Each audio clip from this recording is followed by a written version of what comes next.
All right, let's get started on intelligence and language, both highly correlated and related. So, cognition, as is stated, is most simply thinking. Language is putting our thoughts into words. So you can see how there's a strong connect between the two. We're going to talk about perception, knowledge, how problem solving works. We're even going to do a few problem solving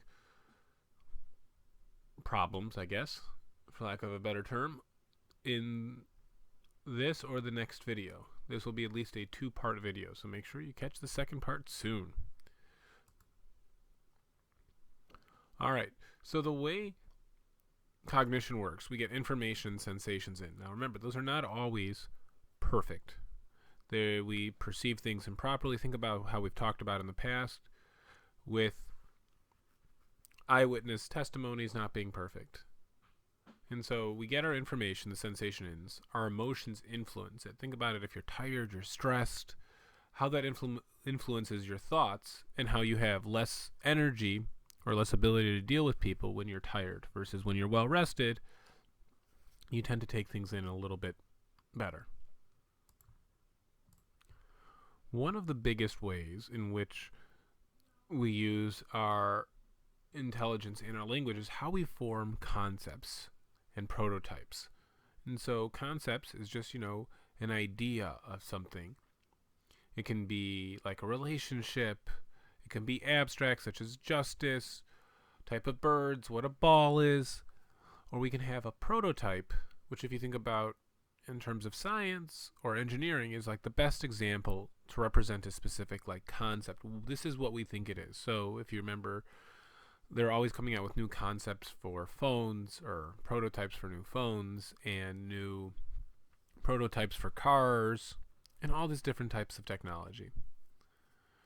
We can also think about it as what is not as a physical thing, but sort of like what the book talks about with Gandhi and how he was, if we think about civil disobedience, how he was the prototype. He is the best example of that. Within concepts, we can break it down into 2 types. We either have natural concepts or artificial concepts. So natural is things that we see around us, such as snow, water. And then there's artificial concepts, which we can see, like we do in the picture, of like a circle, a square, and a triangle.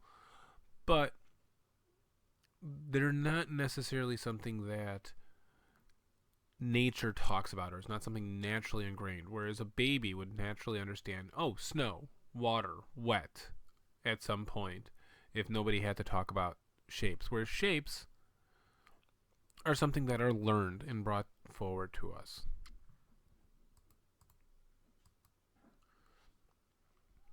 So what we do is we sort of take things and we put them into what are called schemas. And so it gives us an idea of how things fit together, sort of like a scheme. If you think about you're scheming to get something, you're creating a plan. And so we do that.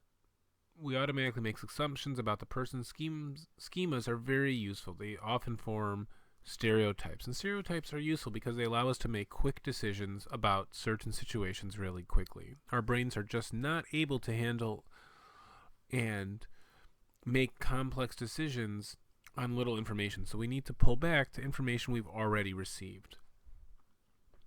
Now we have a couple different types of schemas that we're going to talk about. We've got role schema, which is what the role somebody plays, such as a librarian or a professor or a student. Next, we have what are called event schemas.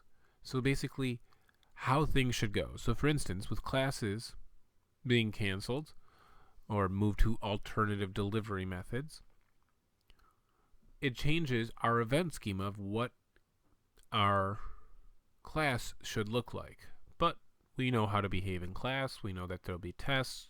We know that there'll be at least a little lecture and hopefully some discussion groups. That's how an event schema would look. It's basically like a script or a play-by-play of what you expect to happen. We then take those schemas and turn them into language, and we put ideas together, and we create a lexicon or grammar. And we can sort of use the event schema to help us with that. So we know, noun, verb, object, and we know how to kind of create implicitly a sentence structure. We even break down the concepts of language into different basic sounds, o, that are indigenous to different types of language. So there's different, for the instance, there's people that come out of Africa that talk with sort of a clicking noise that we are not able to, in English speaking, kind of replicate or differentiate the sounds so well. Morphemes are basically the smallest units of language that convey some type of meaning, such as like pre or post. Semantics are incredibly important. Semantics are what we derive from morphemes or words. It's the meaning. And sometimes it also takes into account how we say something, not just what we say it. Lastly, syntax, the way words are organized into sentences. You can do things kind of backwards, like Yoda's, like try or try not, or there is no try. We can also do things like a typical English. There's multiple ways to do syntax, but there are definitely wrong ways in which syntax is used. When it comes to getting language, there's definitely critical periods, and that's why if you ever listen, people will say it's easier to learn a language when you're younger. Language acquisition follows similar patterns for most children, even in different cultural backgrounds. There's a critical period at what point that you can actually accurately take in all the information and understand all the little nuances. So yes, when you're older, you can still learn a language, but you'll just not be able to ever feel completely comfortable like a child, for instance, would. For example, there's an awful case of this girl called Jeannie, who was found at age 13 and was raised by neglectful and abusive parents. She was tied to a toilet. It was incredibly awful, and she had no social interaction and almost no talking with people. So what we learn from her is that after she was freed, she was able to grasp most grammatical aspects of language, but she was never able to learn the grammatical aspects of language, but she was able to develop the vocabulary. And that reinforces this critical period that we were talking about, and how you need to learn some basic grammar at a certain time. So maybe you can learn different languages that have similar grammar syntax, but if it's a completely different grammar syntax, it'll be much harder to learn it later in life. The basics for stages of language development are 0 to 3 months, we have reflexive communication, where a baby might coo or cry.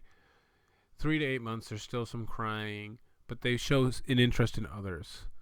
They'll start babbling, and babbling is actually the children's own language. 8 to 13, they'll start talking, and using 8 to 13 months specifically, they'll start talking and being social. They'll start using their first words at 12 to 18, simple sentences at 18 to 24, 2 to 3 years, really start using 3 or more words. In 3 to 5 years, they'll start having really complex sentences and having conversations. This is the end of part 1 for chapter 6, Intelligence and Language. We are now going to be starting our next video on intelligence.